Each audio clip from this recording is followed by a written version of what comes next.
All right, magic question. After the next election, who's Prime Minister of Canada? I think Pierre's got this.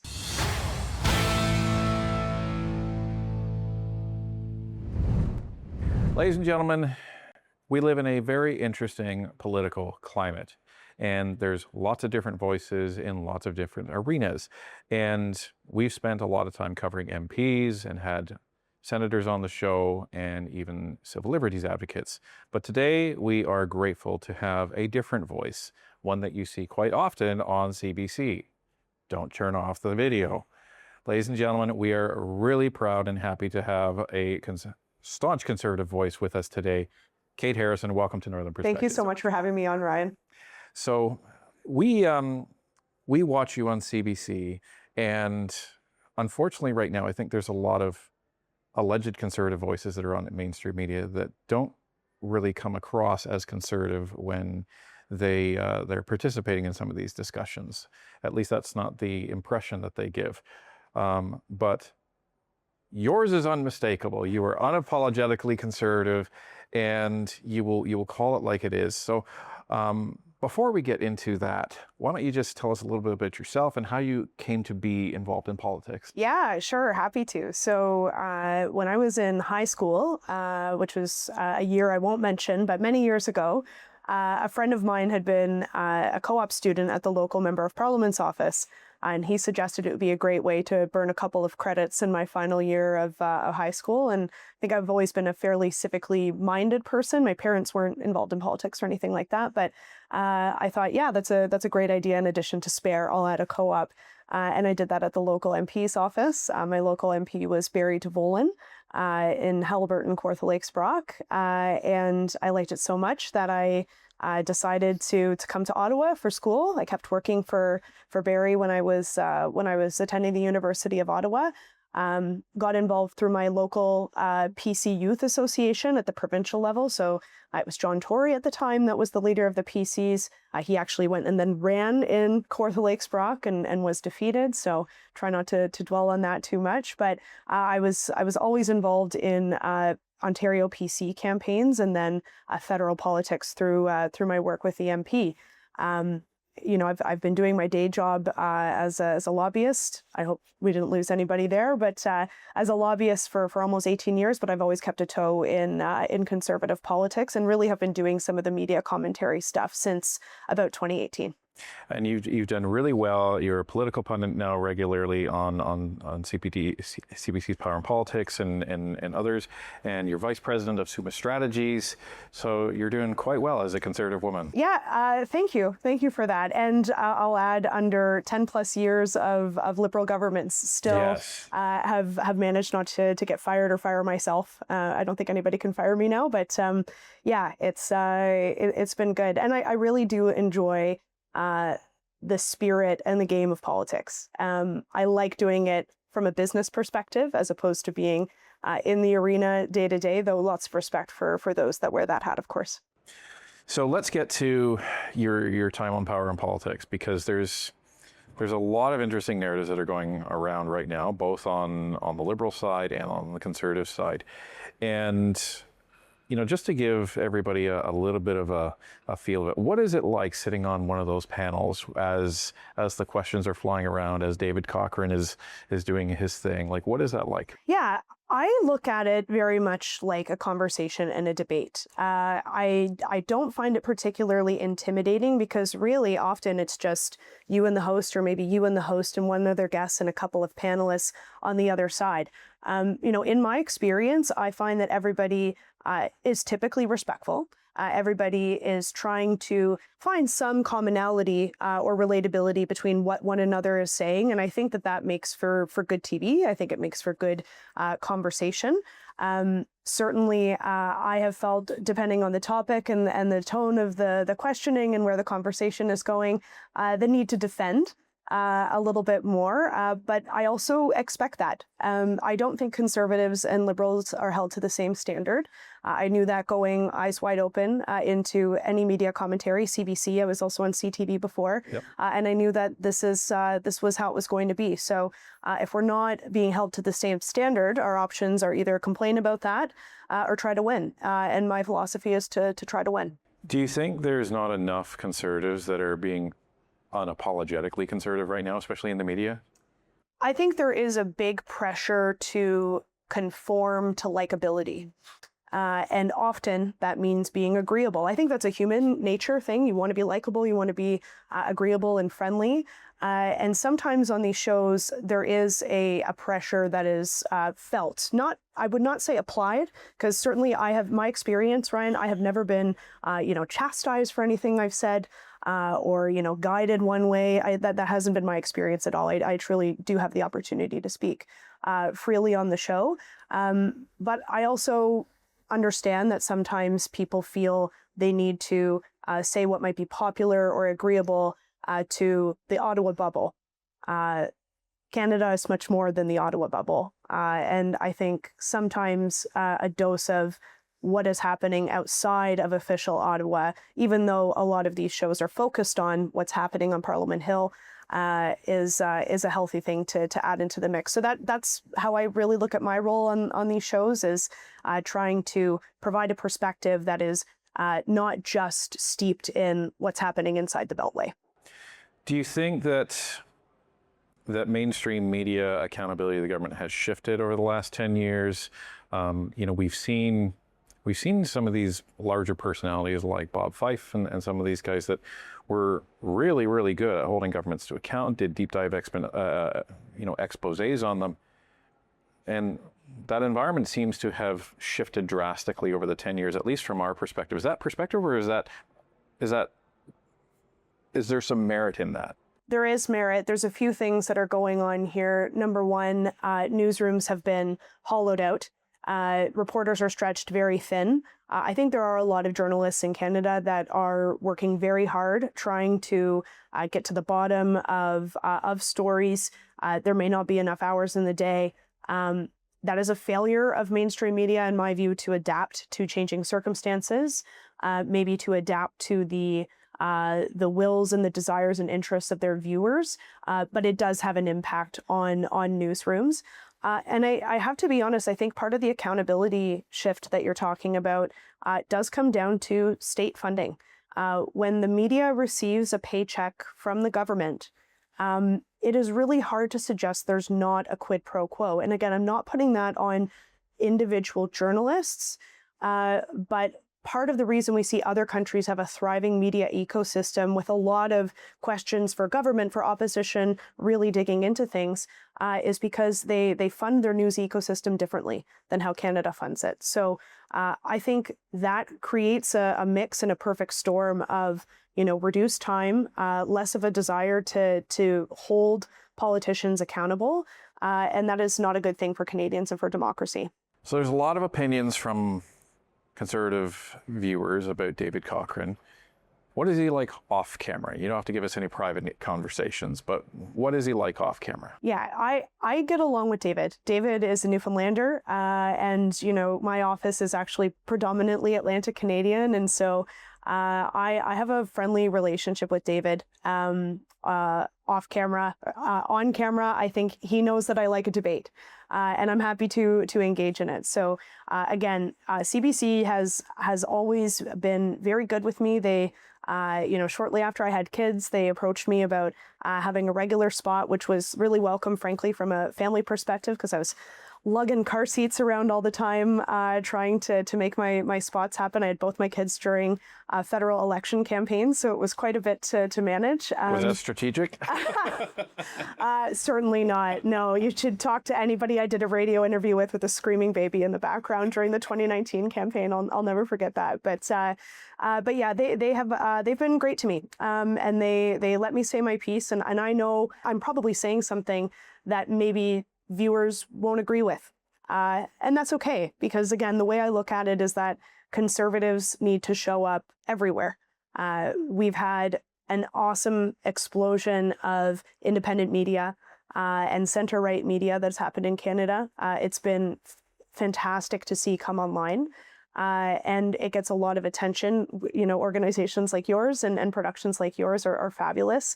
But if conservatives want to win, I think we need to be everywhere. We can't shy away from stages and screens that might not be the most friendly to us, because even if we're successful in convincing a small part of the Canadian population to look at something differently, or to maybe ask more questions, I think that is time well spent. And one of the major themes that is going on in Canadian politics right now is trust. There's a degrading trust in the mainstream media. You know, we've done some exposés on that on CBC's own numbers. There's a mistrust in government, and unfortunately, a lot of these are starting to be linked together. What is mainstream media doing wrong?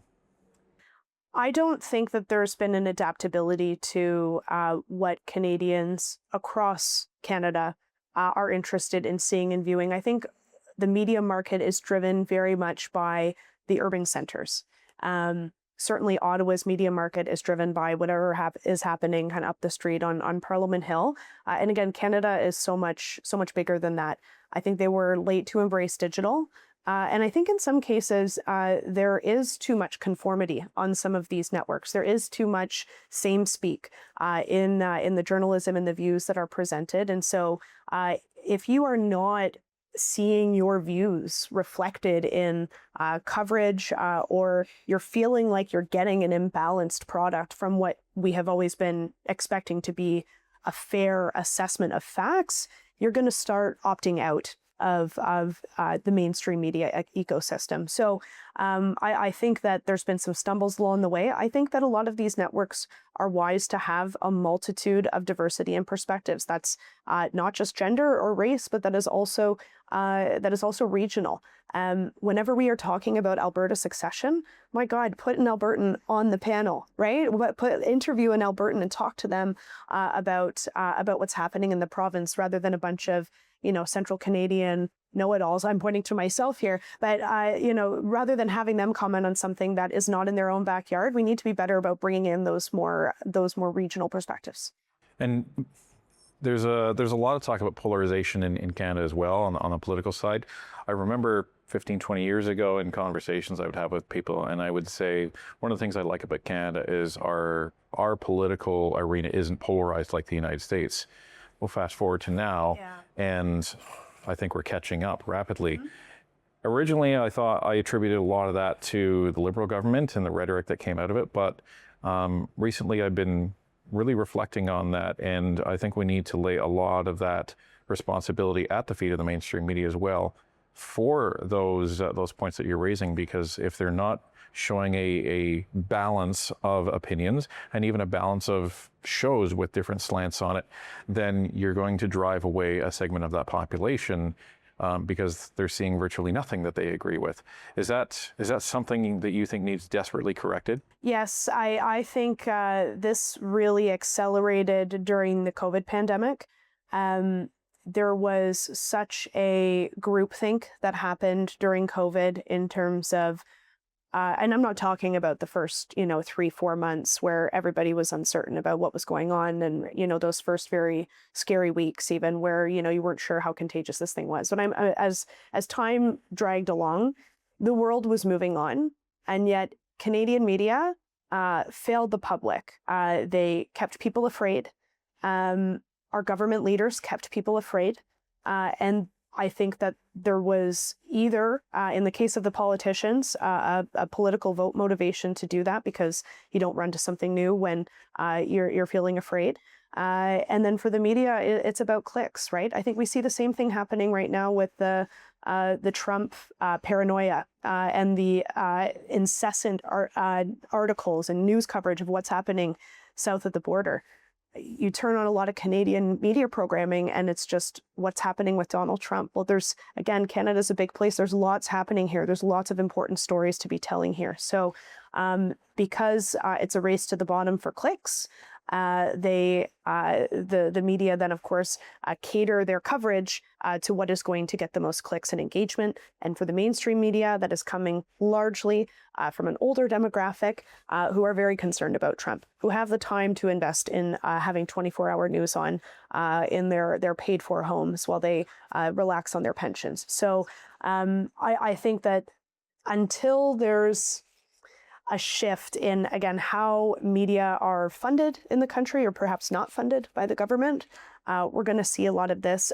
My glass half full on it is that we'll hopefully continue to see more independent media stand up and take the risk and the gamble to start an entrepreneurial journey of news journalism, because that has been great to see and more work needs to be done. And as independent media evolves, do you think the independent media also has to be careful of, let's just say, repeating the sins of the father, because you have mainstream media that is presenting basically one side and independent media with far fewer resources, so very limited in what they can focus on, ends up focusing on, call it the other side, and then you end up with these echo chambers. Yes, I think journalism is at its best when if you have a bias, you're wearing the bias. Say what you will about the Toronto Star, their bias is written into their mandate, right? Like, there should be no mistaking for a media literate Canadian the lens that is applied to their stories. Where we run into trouble, in my view, is when journalism is presented as fair and balanced and unbiased when it is evidently not, and objectively not. And so the biggest piece of advice I would have, and I know that your viewers and listeners are already on top of this, but you need a balanced media diet. You cannot rely just on one source of information as truth, because there's a lot of bad information out there. There's also a lot of good information out there, and that's probably not going to change. We're going to have more information sources. AI is going to change how people consume information, which information is out there and credible, and so we really need to do a good job as adults and parents of, knowing how to navigate that and teaching younger generations how to navigate that too. What do you think tomorrow's media landscape might look like, given everything that's going on? I would say there's certainly a trend towards formats like this. I think, people are on the go. Podcasts, clips, social media is driving so much of the news conversation. If I'm thinking, I've got an almost 7-year-old and a 5-year-old at home. If I'm thinking about, 20 plus years 25 years when they're around my age, I don't know that we have a national newspaper. I don't know that we have newspapers. They will find that online. How much I am concerned about how much journalism will be conducted by AI. Now, it's a double-edged sword. On the one hand, AI can pull a lot of information together very quickly from a variety of sources. On the flip side, not all of that is trustful information. A lot of that is out there, and we see interference campaigns constantly being run to flood the internet with bad information, so that your AI grabs stuff that's not there. So I do like to think that there will always be a human element to journalism and to news media. People connect with stories, not just with facts. People connect with emotion. I really hope that's not something that AI ever replaces. Now, just ending on misinformation and pushing back on different things, I think that's where your clips end up going most viral on CBC, is when you're pushing back against something that's you feel is either incorrect or a false narrative about the Conservatives or the Liberals. How do you know how far to push? That's a good question. I think it's really important to stick to the facts. My personal feelings have really nothing to do with, what a point that I might make. I think when we're talking about things like China and Taiwan, for example, you need to be pretty clear-eyed about what it is that's happening in Canada, and the gamble that is being made by our government to pursue deeper relationships with a country and an entity that has known interference in Canada and will expose our vulnerabilities.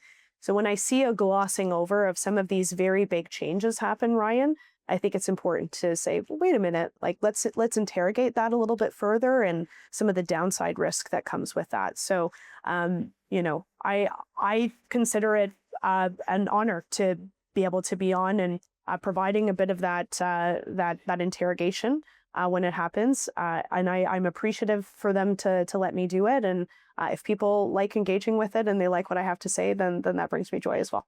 All right. magic question. After the next election, who's Prime Minister of Canada? I think Pierre's got this. I think we're already starting to, I don't know that it's being reflected in the polling, but I think, Ryan, Canada is becoming a place of haves and have-nots. And the haves have it really good.